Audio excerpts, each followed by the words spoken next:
رمضان شریف میں مانگنے والے نہیں بڑھتے، خیرات کرنے والے بڑھ جاتے ہیں، جس کی وجہ سے ہمیں مانگنے والے زیادہ نظر آنے شروع ہو جاتے ہیں۔ کچھ تو وہ ہوتے ہی ہیں، کچھ ان کو بھی یہ ہوتا ہے کہ اب لوگوں نے جتنے پورے سال میں ہم نے گناہ کیے ہوتے ہیں نا، وہ ایک مشین ہے، وہ ایک ایسی واشنگ مشین ہے، ہم سمجھتے ہیں کہ اس واشنگ مشین کے ذریعے ہم اپنے آپ کو اجلا کرتے ہیں۔ ہم سمجھتے ہیں کہ ان کو دیں گے ہمارے گناہ دھل جائیں گے، ہم جو ہے نا ایک ایسی ہستی بن جائیں گے ان کو دے کے، اسی لیے تو یہ ختم نہیں ہوتے۔ اصل میں ہمارے لیے وہ تو ایک مشین ہے، کپڑے دھونے والی جیسے مشین ہوتی ہے نا، وہ ہمارے گناہ دھونے والے ہیں نا، ہم سمجھتے ہیں کہ ان کو ہم دیں گے ہمارے تو گناہ دھل رہے ہیں، تو اس لیے اصل میں وہ بھی بڑھ جاتے ہیں۔ اور رمضان میں ہم بھی پچھلے پورے سال کا اپنی زندگی کا حساب کتاب دینا ہوتا ہے نا اللہ میاں کو، تو ہم سوچتے ہیں اسی رمضان میں جو ہے نا پورا کر کے ہم اپنے آپ کو پھر ریفریش کر کے فیکٹری ریسیٹ کر کے زبردست والے بندے بن کے جو ہے نا ہم پھر عید والے دن سے پھر دوبارہ شروع ہو جائیں۔ عید والے دن آپ دیکھ لینا، عید والے دن کوئی بھی بھکاری کو پوچھتا بھی نہیں ہے، کیونکہ یہ انسان سمجھ جاتا ہے کہ میں نے اس پورے مہینے میں اپنے آپ کو پورا دھلوا لیا ہے، خیرات کر کر کے، یہ غریبوں کو پیسے دے دے کے ہم نے دھلوا لیا۔ دیتے وقت کتنا بندہ سوچے کہ میں صحیح جگہ دے رہا ہوں یا غلط جگہ۔ دیتے وقت صرف آپ کے دل میں ایک ہی بات ہونی چاہیے کہ آپ کو اللہ تعالیٰ نے دینے کی توفیق دی ہے، یہ آپ کی ڈیوٹی ہے۔ جو لینے والا ہے اس کی لینے کی ڈیوٹی لگائی ہے۔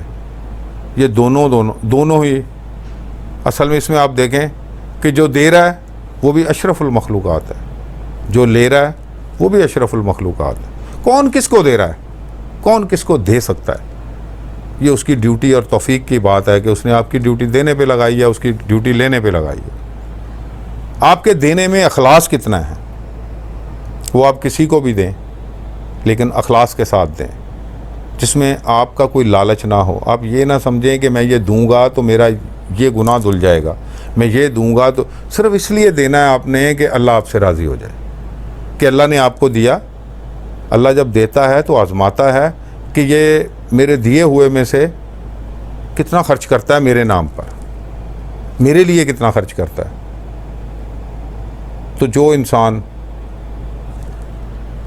اللہ کے لیے خرچ کرتے ہیں وہ پھر یہ نہیں دیکھتے کہ کس کو دینا ہے کس کو نہیں دینا، جو بھی سامنے آتا ہے وہ اپنی توفیق کے مطابق دے دیتے ہیں۔ کہ جو بھی مانگنے آ جاتا ہے آپ کو، اب جب دینے کی توفیق دی ہے تو آپ زیادہ تحقیق نہیں کرو، جب آپ اخلاص سے دیتے ہو تو آپ کے پاس کبھی غلط بندہ نہیں آئے گا۔ ایک دفعہ میں نے اپنے حضرت سے پوچھا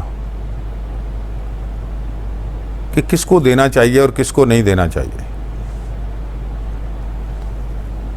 تو بابا جی نے کہا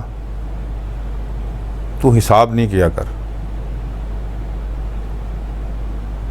جب تجھے تیری ضرورت سے زیادہ ملتا ہے نا تو وہ تو دے دیا کر، اس کے لیے زیادہ پریشان ہونے کی ضرورت نہیں ہے کہ کس کو دینا ہے اور کس کو نہیں دینا۔ وہ جو سامنے آ جائے تیرے دل میں اللہ میاں خیال ڈال دے، جب اللہ خیال ڈالتا ہے تو ہی وہ عمل ہوتا ہے۔ جب اللہ خیال ڈال دے تو دے دے، تو نے کیا لینا ہے کہ وہ کون ہے، کیا پتہ کبھی تیری ملاقات اس سے ہو جائے۔ دراصل رمضان برکتوں کا مہینہ ہے، ہم نے برکتیں سمیٹنی ہیں۔ ان برکتوں کو سمیٹنے کے لیے ہمیں خود برکت بننا ہے۔ جب ہم خود برکت بن جائیں گے تو ہمارا ہر مہینہ رمضان ہوگا۔ میں تیرا عاشق تو میرا عشق جو ٹھہرا، میں تیرا ہوں تو میرا عشق جو ٹھہرا، میں خاک نشیں تو عرش نشیں، میں خاک نشیں تو عرش نشیں، میں تیرے صدقے تو میرا عشق جو ٹھہرا۔ یہ تھا آج کا خیال یار۔ وآخر دعوانا ان الحمد للہ رب العالمین۔